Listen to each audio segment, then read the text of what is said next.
Ya karena suka aja sih. Ya tertantang. Terus kalau tiap bisa tuh puas kayak gitu. Nah, saya jatuh cintanya sama matematika didahului dengan jatuh cinta sama gurunya.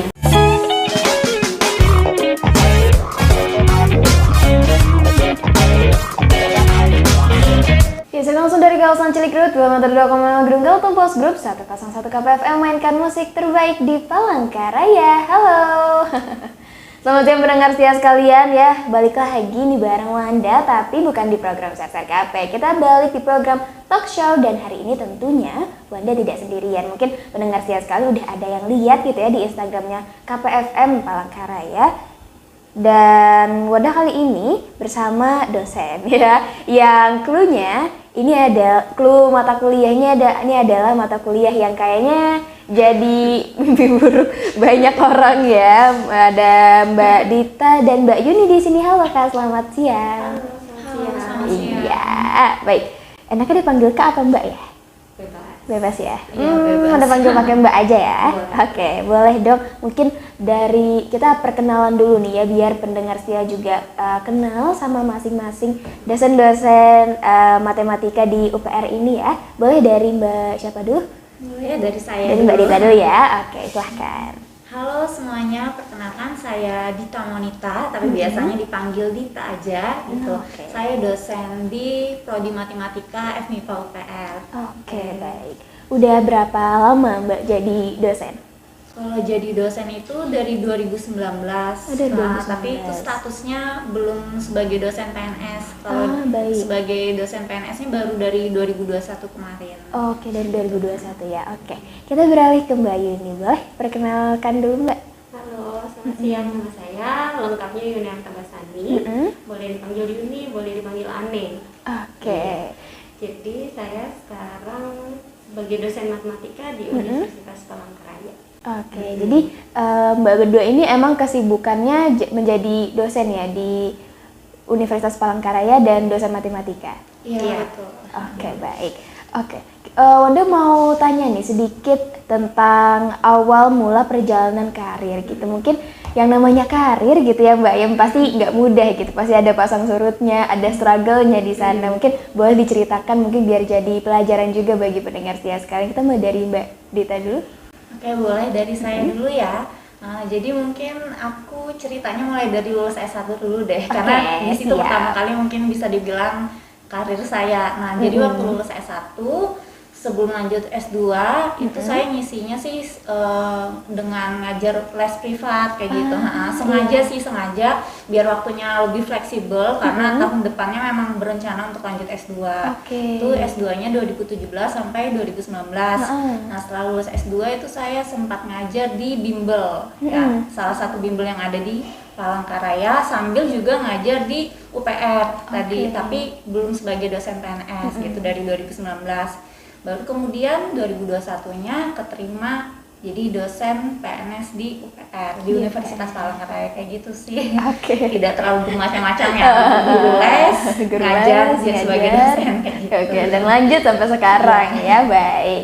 Oke, Mbak Yuni ini gimana kira-kira awal mula perjalanan karir seorang dosen yang bernama Mbak Yuni? Oke, kalau saya sih, saya kan lulusnya S2 itu 2013 nih, beda. Bisa dihitung lah ya berapa umurnya perbedaan dengan Mbak Dita. Jadi 2013 saya udah lulus S2. Dari S1 ke S2-nya langsung sayangnya, langsung S2 kayak gitu. Dan dari 2013 itu saya kembali ke Palangkaraya. Saya jadi guru sekaligus jadi dosen LB di UPR. Saya gurunya di SMA 5 Palangkaraya. Lalu 2015 saya pindah ke Sumatera Utara jadi dosen juga. Nggak jauh-jauh dari pendidikan ya, tetap dari dosen ke dosen. 2015. Habis itu 2020 saya pindah ke Kalimantan Timur. Saya tetap jadi dosen juga, tetap jadi dosen LB. Saya jadi dosen LB di kampus yang lama. Saya jadi dosen LB juga di Mula Warman, Universitas Mula Warman, dan kembali ke Palangkaraya tahun 2022. 2022, Iya. baru banget berarti Baru Mbak ya? banget bulan Mei kemarin. Oke, udah banyak lika-liku yang akhirnya kembali lagi ke Palangkaraya. Baik. Oke, dan dari narasum tadi ya kita beralih ke Fakultas MIPA di UPR. Ini prodi baru ya Mbak ya? Ya untuk matematikanya prodi baru, prodi baru. tapi sebelumnya sudah ada prodi biologi, prodi fisika, sama prodi kimia.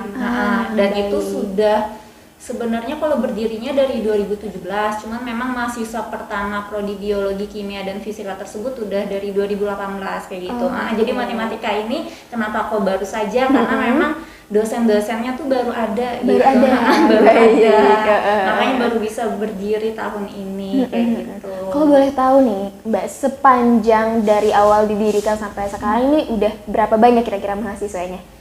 Kalau bentar ya, berapa ya? Sudah atau matematika di ini? Oh iya, FMIPA. FMIPA? Kalau FMIPA dari 2018 itu ya, anggaplah misalnya per prodi 20, 18, 19, 20, 21, 22.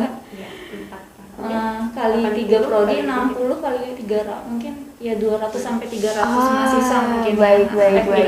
Ya FMIPA ya. Kalau prodi matematika belum ada nih karena baru aja. Baru aja. Baik. Dan kita bakal bahas lagi ya Mbak banyak tentang prodi matematika. Tapi sebelum itu kita beri sejarah pendengar setia sekalian. Kalau masih penasaran ya tentang prodi yang baru juga prodi matematika tadi, stay tune on 101 KPFM. Dan kita lanjut nih membahas tentang prodi matematika ya yang ada di FMIPA UPR. Mungkin boleh diceritakan sedikit Mbak tentang prodinya dulu? Tentang prodi matematikanya dulu ya ini ya, karena yang lebih tahu tentang matematikanya sendiri. Ya jadi ini prodi yang baru sekali ya, prodi matematika. Nah sebelumnya tuh kalau di Universitas Palangkaraya itu adanya prodi pendidikan matematika, itu di bawah FKIP. Nah kalau ini prodi matematika mungkin biasa juga orang bilangnya matematika murni. Jadi di bawahnya di bawah Fakultas MIPA kayak gitu. Jadi proses berdirinya itu sebenarnya dipersiapin udah dari 2000 berapa ya, waktu saya masih S2 tuh juga udah mulai dipersiapin, cuman karena memang dosennya ini belum memenuhi tenaga pengajarnya ya, jadi belum bisa diterima untuk bisa berdiri gitu. Dari tahun lalu juga sudah persiapan, sudah ngajuin di bulan Oktober, tapi juga masih belum bisa diterima, alasannya ya karena dosennya belum memenuhi. Ini setelah ada dosen-dosen baru, Bu Yuni termasuk yang baru, saya lebih duluan kalau di di matematika ini ya. Ada tambahan sekitar 8 dosen, nah dari situ akhirnya barulah bisa prodi matematika ini berdiri gitu, disetujui untuk berdiri kayak gitu. Baik. Kalau cerita dari FMIPA-nya apakah ada cerita sendiri Mbak? Kalau dari FMIPA-nya sebentar. Kalau mungkin ya prodi-prodi lain itu ya, prodi-prodi lain ada biologi, fisika, kimia, karena ini udah lebih dulu.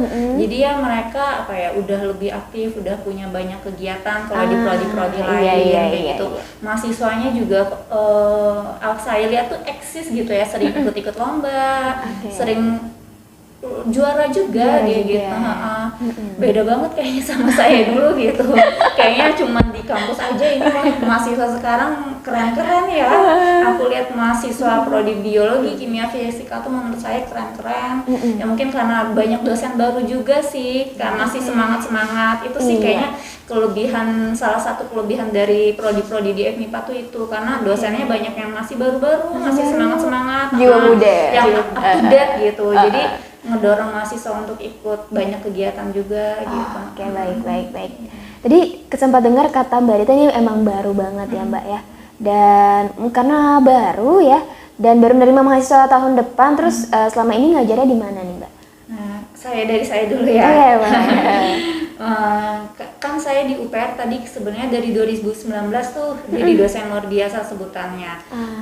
Itu dari 2019. Nah berhubung tadi matematika kan sebenarnya memang dipelajarin di prodi yang lain juga ya, bukan di matematika aja. Memang karena ya prodi lain tuh juga perlu belajar matematika. Jadi selama itu saya ngajarnya ya di prodi fisika, kimia, sama biologi kayak gitu. Ngajar mata kuliah kalkulus namanya, sama ada mata kuliah statistika dasar kayak gitu. Jadi selama ini ngajarnya di prodi lain. Sampai sekarang nih juga masih ngajarnya di prodi lain. Gitu. Oke, baik. Yang mana tahun depan nanti akan mulai ngajar di prodi matematika juga ya Mbak ya. Amin. Semoga lancar gitu dah. Kalau dari Mbak Juni sendiri nih Mbak, gimana lika-likunya sebelum adanya prodi matematika ini ngajar di mana aja? Kalau saya kan sudah ngajar dari 2013 itu ya. Dari 2013 masih di waktu itu jadi dosennya Mbak Dita. Yang sama jadi dosen saya. Iya, Oh gitu. pada saat itu di Oke. FK. Setelah 2015, mulai dari 2015 sampai 2021 itu sebenarnya saya ngajarnya di teknik informatika. Oh, Nah, oke. ternyata Baik. informatik sendiri itu membutuhkan matematika sebagai dasar keilmuannya. Jadi saya Keilmuannya. memang ngajar lintas keilmuan yang memang sebenarnya matematika itu penting sekali buat mereka. Baik. Kalau tadi bercerita tentang di mana aja ya Mbak ini ngajar gitu sebagai dosen, mungkin boleh deh kasih tahu Wanda kesulitannya gitu ngajar mahasiswa yang bukan dari prodi matematika, mungkin boleh diceritakan dari siapa dulu nih? Boleh. Oke, Mbak Yuni Karena silakan. saya yang bukan dari background matematika, mereka masuk ke kampus itu memilih jurusan itu. Jadi kesulitannya lebih kepada menceritakan matematika itu pentingnya apa sih? Kalau sebagai dosen kan tahu nih kurikulumnya, kenapa mereka harus ngambil matematika di semester 1, 2 sampai kira-kira semester 4 mereka masih membutuhkan memang benar-benar basicnya matematika kayak gitu. Nah, saya kan saya masuk teknik informatika gitu. Saya kan pengennya jadi programmer, jadi apalah segala macam kan. Kenapa saya harus belajar matematika? Nah, itu kesulitannya sebenarnya lebih kepada itu ya, ngajarin ke anak-anak yang bukan memilih, sebenarnya mereka tidak memilih matematika, tapi mereka harus belajar matematika. Iya, baik. Kalau dari Mbak Dita sendiri? Sama sih, kurang lebih kayak Bu Yuni. Untuk ngasih tahu mereka kenapa sih aku tuh harus belajar, mereka tuh harus belajar matematika kayak gitu. Kalau saya kan tadi sebelum sampai saat ini tuh ngajarnya prodi fisika, di prodi kimia sama biologi. Yang paling susah sih kalau ngajar di prodi biologi tuh kan mereka tuh masuk biologi ya karena menghindari matematika kan. Kalau fisika kan fisika tuh tahu memang masih ada hitungannya. Kimia juga masih ada hitungannya. Biologi kan mereka mikirnya nggak ada hitungan. Atau disuruh belajar kalkulus lagi, yang kalkulus kalau dia dibandingin sama matematika SMA yang masih susahan kalkulus gitu. Selama SMA, dari SMA ke kuliah pengen yang ngindarin matematika, tahu-taunya ketemu matematika kayak gitu. Itu sih yang menumbuhkan motivasi kenapa mereka harus belajar matematika gitu. Menceritakan pentingnya apa sih di biologi, itu sih kesulitannya biasa di situ. Oke, baik. Berarti dari Mbak Rita dan Mbak Yuni sendiri berjuang keras banget ya buat ngasih pemahaman. Penting loh tetap belajar matematika ya, walau kalian kayaknya selalu menghindar begitu dengan mata kuliah ini. Baik, Wanda ingat banget nih, Mbak, dulu waktu Wanda milih fakultas atau program studi ketika mau masuk kuliah S1, Wanda ingat banget Wanda nyari tahu tentang prospek kerja apa gitu yang bisa didapatkan setelah lulus dari sini. Nah, mungkin dari Mbak Rita dan Mbak Yuni bisa nih ngasih insight ke pendengar setia sekalian gimana apa aja prospek kerja yang bisa didapatkan ketika lulus dari prodi matematika. Saya dulu. Baik. Jadi kalau misalnya lulus dari prodi matematika ini ya salah satunya tuh ya bisa jadi data analis kayak gitu. Data analis, terus bisa juga ngajar tuh tetap bisa. Tetap kalau mau jadi guru tuh tetap bisa juga, walaupun ada pendidikan matematika ya yang memang prospek kerjanya tuh lebih ke jadi guru. Lulusan prodi matematika murni ini juga bisa kalau mau jadi guru. Ya gitu, bisa juga jadi konsultan aktuaris, terus apalagi Bu bisa ditambah statistik itu kan di bidang-bidang yang lain kayak pertanian, kehutanan itu kan membutuhkan statistik ya untuk menganalisis datanya, mengolah datanya. Bisa seorang matematikawati itu bisa jadi konsultan konsultan statistik kayak gitu. Dan kebanyakan juga teman-teman yang lulusan sarjana matematika itu banyak sekarang dipakai di perusahaan-perusahaan IT juga, menekankan tadi data analis. Jadi di perusahaan IT itu peranan matematika sebagai data analisnya untuk menganalisis data-data. Oke, baik. Dimanapun dan kapanpun matematika tetap selalu berfungsi ya Mbak ya. Iya. Oke. Tapi ada satu hal yang terlintas gitu ketika Wanda dikasih tahu Mbak Kiki, Wan besok ada talk show ya bareng FMIPA UPR gitu. matematika. Wah, ini mata kuliah yang sangat-sangat Anda hindari gitu. Mungkin satu hal yang pengen Anda tanyakan ke Mbak Dita dan Mbak Yuni gitu. Kenapa pilih jalur matematika sebagai jalur karir? Tapi habis ini dulu ya, kita break sejenak biar pendengar setia sekalian ya penasaran gitu, oke? Oke, pendengar setia sekalian, Anda akan balik lagi ya bersama dua dosen kita, tapi sebelum itu kita break sejenak. Masih ada Mbak Dita dan Mbak Yuni di sini. Halo. Halo. Yeay. Oke, pertanyaan Anda tadi ya. Kenapa matematika gitu? Dari mungkin banyaknya bidang yang lain, banyaknya jalan yang lain, ilmu yang lain, kenapa matematika gitu pilihannya? Boleh dari Mbak Dita dulu? Silahkan. Kenapa matematika ya? Ya karena suka aja sih. Oke. Gimana tuh Kak, perjalanan sukanya? Apakah dari dari SD gitu? Kayaknya dari SD deh. Dari SD Iya, ya? dari SD memang sudah suka matematika kayak gitu. Ya sesimpel itu sih sebenarnya. Berarti Karena suka. Mbak Dita ini ketika belajar matematika itu nyaman gitu ya Mbak ya? Mungkin kayak tertantang. Terus kalau tiap bisa tuh puas kayak gitu. Oke. Kayak gitu sih. Jadi menikmati setiap perjalanan bersama matematika ya Mbak ya? Iya. Pernah capek nggak sih Mbak sama matematika? Sama matematikanya, secara khusus sama matematikanya sih enggak, tapi ya bisa capek juga. Maksudnya kadang kalau belajar ya bisa suntuk juga, ngejalanin pekerjaan ya namanya orang ya, maksudnya semua orang kayaknya ya pasti bisa merasa suntuk gitu. Oke, baik. Kita beralih ke Mbak Yuni. Mbak, kenapa matematika? Oke. Iya ya, kalau matematika ya. Kalau saya disuruh nulis esai itu sebenarnya dari ketidaksukaan jadi suka. Makanya jangan benci kalau nggak mau cinta kayak gitu kan. Iya, asik. Karena waktu SD saya tuh nggak suka sama matematika, terutama matematika kalau soal cerita. Ditambah saya punya abang yang ya saya bilang jenius lah. Saya dua bersaudara, abang saya itu jenius. Kalau saya nggak bisa, saya dimarahin kayak gitu. Makanya nggak suka matematika. Nah, saya jatuh cintanya sama matematika didahului dengan jatuh cinta sama gurunya. Perempuan ya. Waduh ya. Bukan macam-macam nih ya. Oke. Kalau ada yang kenal atau Bu Leli namanya, dengar. Halo Bu Leli. Halo Bu Leli. Itu Bu Leli lah yang membuat saya berubah. Kayak apa ya namanya? Perubahan dalam diri saya ke matematika, karena matematika itu karena seorang guru namanya Bu Leli di SMP Santo Paulus. Jadi di situ saya jadi suka sama matematika karena gurunya ketertarikan terhadap pendidiknya dulu. Setelah itu saya SMA saya juga jadi tambah suka sama matematika dan saya memilih matematika. Gitu. Oke. Pertanyaan yang sama, pernah capek nggak sih Mbak sama matematika? Sebenarnya kalau capek sih enggak ya, penasaran iya. Karena kadang kan kalau ketemu ya Mbak Dita lebih tahu lah karena dia konsentrasinya analisis kayak gitu. Kalau ketemu sama analisis penasaran kenapa saya nggak bisa kayak gitu. Lebih-lebih kalau misalnya ketemu teman-teman yang waktu itu saya kuliah ke Bandung kayak gitu di TB, ketemu teman-teman yang bisa, terus kenapa saya nggak bisa, jadi penasaran kan. Dulu juga dosen matematika pernah dapat angka 4 juga loh nilainya. Jadi waktu saya pernah dapat 4 itu 40, saya penasaran gitu. Lebih ke penasaran sih kalau matematika. Oke. Dan kalau Mbak Dita dan Mbak Yuni sendiri itu tipikal dosen yang gimana sih? Galak kah?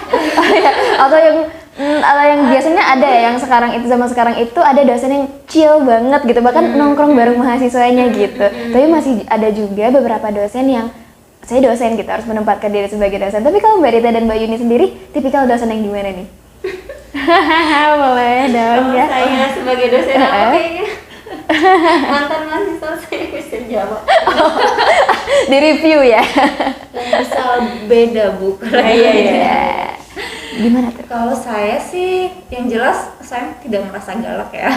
Saya tidak merasa galak, saya merasa santai aja. Cuman tapi tetap tegas gitu. Ya, tetap tegas itu sih, santai tapi tegas. Maksudnya kalau misalnya mahasiswanya ada bikin salah atau mungkin malas tidak ngerjain tugas ya saya kasih tahu kayak gitu. Tapi selebihnya saya merasa santai, bukan galak. Maksudnya ada kan ya kalau yang kayak selalu galak gitu. Bener. Mungkin berpikirnya kalau digalakin mahasiswa bakal nurut kayak gitu, bakal belajar kayak gitu. Kalau saya sih enggak ya. Pokoknya seperlunya aja tegas ke mahasiswa. Baik, kalau Mbak Yuni gimana nih? Kalau misalnya dengar testimoni ya, kalau ada yang kenal sama dosen namanya Bu Yuni, Bu Ane, mungkin mereka bisa kasih label buat saya tuh galak sih. Tapi dalam perjalanan waktu saya melihat juga mahasiswa saya sukses kayak gitu. Dulu saya galakin kok mereka nggak bisa di pojok-pojok kok sukses aja kayak gitu. Dari perjalanan waktu saya benar-benar belajar sih. Sebagai dosen itu kan juga sebagai pendidik kita perlu banyak belajar ya. Saya pribadi belajar juga bahwa nggak begitu, pendidikan tuh nggak seperti itu, nggak perlu digalakin kayak gitu.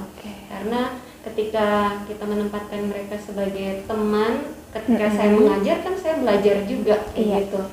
Nah, perjalanan waktu saya merubah diri saya. Saya merubah diri saya dan saya mengingat lagi ketika saya nulis esai lagi, saya melihat saya begini itu karena guru saya yang baik kayak gitu. Itu inspirasi saya dan kesini-sininya saya berubah. Oke, baik. Surat terbuka ya untuk dosen-dosen yang masih galak ya, punten Ibu, Bapak, santuy aja ya, lebih masuk gitu materinya.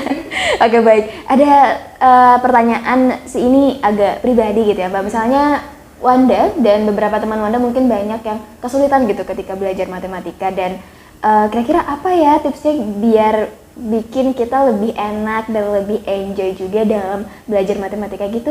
Ada nggak Mbak kira-kira? Dari siapa dulu nih? Boleh. Kalau ya saya dulu ya. Kalau untuk lebih enak belajar matematika itu lebih kepada ini ya. Ya sebenarnya tergantung motivasinya lagi belajar matematika.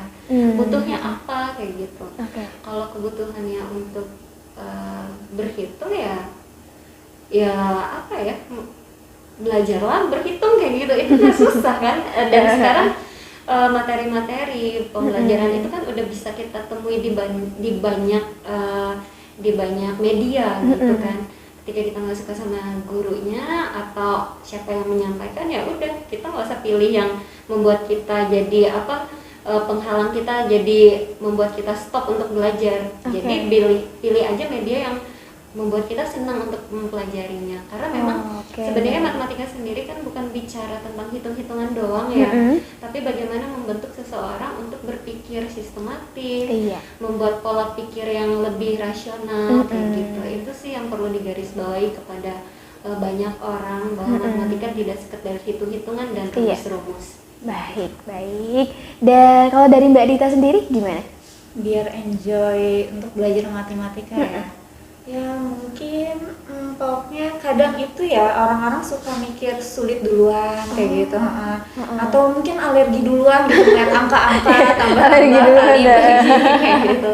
Jadi mungkin coba berpikir positif aja dulu sama matematika, tidak semenyeramkan itu kok gitu. Coba terus kalau dari gurunya sih memang tadi ya, guru itu memang penting banget lah dalam proses belajarnya siswa itu. Mungkin dari gurunya juga harus gimana caranya ya biar bisa disukai siswa-siswanya atau mahasiswanya gitu. Kalau misalnya siswa atau mahasiswanya takut duluan, ya mereka jadi malas duluan belajar matematika. Terus kalau dari siswanya sendiri ya itu mungkin tidak semenyeramkan itu gitu. Saya soalnya bukan saya sih, saya tuh punya teman padahal orang matematika nih, dia sendiri aja tuh kadang kalau ketemu hitung-hitungan tuh kayak alergi. Karena itu ya sebenarnya di matematika tuh nggak melulu hitung-hitungan. Tadi Bu Yuni ada menyinggung mata kuliah analisis, itu hampir nggak ada ketemu angka sebenarnya gitu. Nah jadi kadang orang matematika tuh juga kalau ngeliat hitung-hitungan tuh ada yang alergi ternyata, karena sudah kebiasaan ketemu yang bukan angka, yang lebih ke analisis kayak gitu. Jadi mungkin jangan suzon dulu lah ya sama matematika, nggak semenyeramkan itu ya.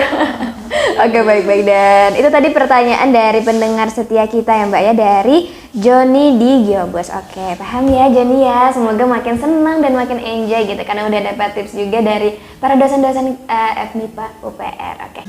101 KPFM News and Entertainment pendengar setia sekalian, dan udah kali ini masih hadir di ruang mendengar setia sekalian ya, di talk show bareng dosen-dosen kita ya di FMIPA UPR. Baik, dan sebagai dosen ya Mbak Dita dan Mbak Yuni, pasti ada lika-liku perjalanan dan ada cerita unik gitu yang kita dapatkan ketika mengajar. Mungkin boleh diceritakan ke pendengar setia sekalian? Silakan Mbak Yuni. Oke. Saya kan jalanin dua masa, offline dan online. Iya. Ada cerita-ceritanya. Mungkin satu-satu lah contohnya. Waktu di offline tuh kayak gini. Ada mahasiswa ngumpulin kayak gitu. Ini mungkin lucu bagi saya, nggak tahu. Oke. Apa hasil ujian dikumpulkan kayak gitu. Waktu saya periksa, saya kan biasanya ngelihatnya NIM, nomor induk mahasiswa kan. Baik. Terus saya input nilainya, kan inputan nilainya, pas ngoreksi ngelihatnya sama nih jawabannya kayak gitu, mirip banget kayak gitu. Tapi kan agak-agak rada nggak boleh suzon, tapi ini jawabannya hampir sama kayak gitu. Nah, satu yang membuat saya yakin itu nyontek adalah dan siapa yang nyontek ketahuan banget. Kenapa? Karena NIM-nya juga dicontek gitu. Waduh, nggak jago ya. Jadi nggak cuma jawabannya doang, tapi NIM-nya juga. NIM-nya juga dicontek Ya, kayak gitu. Itu Buset. karena saya jarang nyuruh mahasiswa nulis nama, tapi cukup NIM-nya aja kayak gitu. Jadi itu nggak tahu, lucu juga nggak buat Lucu. Terus yang kedua yang online itu, saya pernah mahasiswa saya udah siap kayak gitu. Saya biasanya on cam. Kecuali mereka bilang, maaf Bu, saya kuotanya terbatas kayak gitu, boleh lah off cam. Jadi waktu mereka on cam, terus ada yang izin kayak gitu, Bu izin saya mau ke toilet kayak gitu. Udah nggak apa-apa lah ya kayak gitu, ke toilet. Terus yang bikin lucunya itu, dan semua kelas sebenarnya awalnya saya nggak ngeh kayak gitu, tapi teman-temannya saya lihat ekspresinya kok ketawa kayak gitu. Ternyata tahu kan biasa kan rapi kan, kalau kan rapi, kok dia berdiri udah jadi itu sebenarnya saya nggak ngelihat apa yang terjadi, tapi ketika setiap saya pembelajaran online itu, nge-zoom itu, saya selalu bikin rekaman gitu. Ketika saya putar ulang, ya gitu deh ya. Terbongkar. Rapinya di atas doang. Bener. Bener, sebagai mahasiswa relate banget sama itu ya. Rapi di atas, di bawahnya udah nggak diurus dah ya. Oke, baik. Kalau dari Mbak Dita sendiri gimana Mbak? Kalau dari aku mungkin yang baru banget aja ya, semester lalu gitu. Oke. Ini sebenarnya ada dua kelas itu totalnya 50 mahasiswa. Tapi karena kemarin online tuh langsung digabung aja gitu. Nah, terus ternyata dari setengah kelas itu jadi sekitar 25 mahasiswa tuh ketahuan nyontek. Wow. UASnya itu kan online ya, UASnya online. Terus mungkin mereka berpikir nggak akan ketahuan nih. Iya, benar. Ternyata aku kan orangnya gigih ya, gigih. Jadi benar-benar jawaban mereka itu aku ingat gitu, kayak aku lagi ngoreksi, perasaan nih tadi ada yang sama deh, aku sampai nyari lagi, sampai aku bongkar lagi itu jawaban mereka. Ternyata iya bener, akhirnya terdata sekitar 25 mahasiswa itu nyontek gitu, walaupun mungkin bukan 25 mahasiswa tuh ngerjain bareng ya, cuman kalau dikumpulin ternyata ada sekitar 25 mahasiswa yang nyontek gitu. Dan akhirnya ya ujian ulang mereka kayak gitu. Mungkin mereka nggak ngeduga kayaknya. Masalahnya tuh ya ada mungkin mirip, kalau itu tadi NIM-nya ya ikut dicontek juga. Kalau saya itu kayak letak-letak sama dengannya tuh sama, terus sama dengannya tuh nggak perlu ada di situ, tapi mereka tulis gitu. Padahal itu kayaknya tipe aja gitu yang pertama kali nulis jawaban, tapi sampai berapa orang tuh sama persis ya. Oke, nih gitu ya, buat mahasiswa, Anda kira dosen Anda tidak tahu Anda punya tag, justru tahu ya, tahu banget gitu. Apalagi kita pernah jadi mahasiswa. Bener, kebaca gitu ya taktiknya. Oke, dan dari cerita itu tadi yang menarik banget ya, kita beralih ke menurut Mbak Dita dan Mbak Yuni gitu. Kenapa sih kira-kira di masyarakat gitu ya, khususnya siswa dan mahasiswa banyak banget gitu yang nganggap matematika itu sulit atau malah nggak tertarik gitu, terkesan wah kalau bisa menghindari lah pokoknya gitu. Kira-kira kenapa tuh kira-kira? Mulai dari Yuni ya, mungkin karena matematika itu disajikan dari awal itu aritmetik ya. Aritmetik itu seperti deret. Kita tuh di awal itu diajarkan angka-angka kayak gitu kan, angka-angka sudah kayak gitu. Terus di pendidikan sendiri seringkali guru-guru mengunggulkan ketika siswanya itu cepat dan tepat kayak gitu. Padahal kan nggak matematika kan nggak sepenuhnya harus tepat dan cepat kayak gitu. Tepat boleh, tapi ada proses sebenarnya yang dinilai itu prosesnya. Ketika itu jadi mindsetnya saya harus cepat kayak gitu, menghitung cepat dan tepat. Terus ketika siswa juga sudah menghadapi masalah kayak gitu, misalnya soal cerita atau kayak gimana ya, tentang masalah matematika kayak gitu, langsung kadang sebagai pendidik juga nggak mau repot kayak gitu ngejelasinnya, langsung kasih ini loh rumusnya, rumus cepatnya kayak gitu. Padahal yang perlu kita ketahui bahwa rumus cepat itu juga perlu asumsi yang terpenuhi. Ada asumsi yang terpenuhi untuk menggunakan suatu rumus kayak gitu, rumus cepat. Dan itu juga yang dipakai untuk daya tarik, menarik beberapa siswa atau banyak siswa di bimbingan belajar. Rumus cepat, kita nyediain rumus cepat loh, jadi ini padahal beda sedikit kasusnya udah langsung ngeblank kayak gitu. Dan ketahuilah kemampuan memori kita ini kan terbatas juga. Ketika kita di matematika itu digambarkan dengan rumus, dengan angka dan harus cepat, ya itu membuat beberapa orang yang tidak memiliki kemampuan cepat dan tepat itu langsung membatasi diri kayak gitu. Padahal yang perlu kita garis bawahi, matematika itu sebenarnya berpikir. Belajar matematika itu berpikir, membentuk pemikiran anak-anak didik kita itu supaya yaitu berpikir bagaimana menyelesaikannya. Karena setiap orang kan punya cara berbeda kayak gitu, dan tidak hanya langsung ke apa jawabannya kayak gitu, tapi prosesnya bagaimana, itu yang terpenting kayak gitu. Dan matematika sebenarnya itu, matematika tidak melulu hitungan, tapi bagaimana kamu bisa menyelesaikan itu dan kamu pakai apa kayak gitu menyelesaikannya. Itu sih kalau dari saya. Hasil penting, tapi yang jauh lebih penting adalah prosesnya ya Mbak. Iya, itu esensi dari matematika itu sendiri. Baik, kita berada ke Mbak Dita. Menurut Mbak kenapa gitu matematika ini tampak seperti satu momok musuh gitu bagi siswa dan mahasiswa? Ya, mungkin ya kalau kita mulai dari SD dulu. Saya ingat ya, kalau awal-awal belajar matematika itu ya awalnya belajar tambah, kurang. Mungkin kalau tambah masih gampang nih, ya. Waktu ngajar anak SD kurang tuh udah mulai kesulitan nih mereka. Nah, apalagi kalau udah masuk perkalian, kan itu harus dihafalin kan, harus dihafalin. Nah, mungkin bagian menghafalnya itu juga yang udah mulai jadi momok buat mereka ya, karena harus menghafal gitu, harus menghafal. Padahal kan itu basic ya, bisa tambah, kurang, kali, bagi itu udah yang dasar banget lah untuk bisa matematika. Tapi kalau udah misalnya kendalanya tadi udah kesulitan di perkalian, akhirnya mungkin menghadapi soal-soal lain matematika yang jauh lebih rumit, akhirnya ketakutan kayak gitu.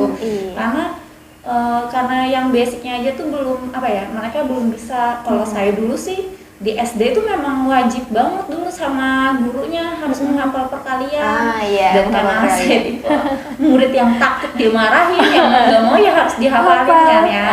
Tapi mungkin beberapa murid ya udah gitu malas ngapal. Padahal ya itu akhirnya karena mereka tidak bisa di situ, tidak bisa di perkalian. Misalnya tadi itu sih yang sampai saat ini pun banyak saya temui. Murid SMA gitu masih nggak hafal perkalian, atau saya ada ngajar les juga murid SMA yang misalnya mau masuk polisi gitu, tidak hafal juga perkalian kayak gitu. Akhirnya yang lain-lainnya juga ya jadi kesulitan juga belajar matematikanya yang untuk materi yang jauh lebih sulit ya. Ya mungkin karena tadi ya yang bagian dasarnya mereka tidak bisa, akhirnya ketakutan menghadapi yang soal-soal Yang lebih yang besar jauh lagi. lebih sulit gitu. Iya. Coba di awal mungkin ya harus dipaksain dulu, harus bisa nih paling nggak tambah kurang kali baginya lancar dulu deh gitu, biar nggak takut ya nggak menghadapi soal matematika yang lain yang sulit, lebih sulit itu sih. Oke, baik. Dan ini tuh ya mungkin mendengar setia sekalian kenapa kita selalu ketakutan gitu. Karena kita dari awal udah panik duluan ya sama kurang tambah kali dan ketemu soal lebih rumit lagi, panik lagi ya, makin ketakutan lagi. Coba di proses pelan-pelan aja gitu ya. Iya, kayak kata Bu Yuni tadi kan semuanya sudah proses gitu, bukan menang cepat aja. Ada yang lebih penting dari hasil, yaitu proses pembelajarannya. Oke, baik. Dan terakhir, ini mungkin Mbak Yuni dan Mbak Dita ada pesan-pesan nih. Entah itu buat mahasiswa FMIPA ataupun kepada seluruh pengajar yang ada di Palangkaraya gitu, boleh disampaikan? Pesannya kalau dari saya mungkin kalau untuk jangan takut dulu lah belajar matematika, jangan alergi, pokoknya jangan alergi dulu. Mungkin kalau maksa buat cinta sama matematika nggak bisa juga kan ya, tapi minimal jangan alergi dulu kayak gitu. Sama ya coba-cobalah mungkin cari-cari tahu tentang prodi matematika dan prodi lainnya di FMIPA gitu. Kita punya Instagram sebenarnya, kalau matematika punya Instagram, itu nama Instagramnya math.mipa.upr gitu. Bisa dicek nanti di situ ada info-info sedikit lah sudah tentang matematika, lulusan matematika itu bisa jadi apa, itu ada info-info sedikit di situ gitu. Iya. Baik. Oke, dari Mbak Rita kita beralih ke Mbak Yuni. Kira-kira ada pesan apa nih Mbak yang perlu disampaikan? Kalau saya secara umum aja ya, pesan saya secara umum supaya matematika itu bukan menjadi sesuatu yang mengerikan kayak monster kayak gitu, apalagi buat anak-anak. Ini lebih kepada ibu-ibu dan bapak-bapak di luar sana yang mendengar kebenaran mungkin di mobil atau di mana saja, bawalah matematika itu dari keseharian kayak gitu. Jadi karena di dalam kehidupan kita sehari-hari juga banyak matematika ya. Jadi kenalkan matematika, walaupun kita sendiri sebagai orang tua alergi sama matematika, jangan tunjukkan itu kepada anak supaya itu bukan suatu warisan kayak gitu.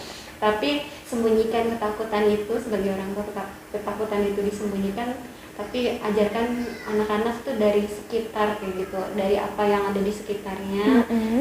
Menghitung jumlah kali bagi itu kan bukan sesuatu yang sulit ketika itu bicara permen atau bicara uang kayak gitu, itu kan hal yang relate banget sama kehidupan kan.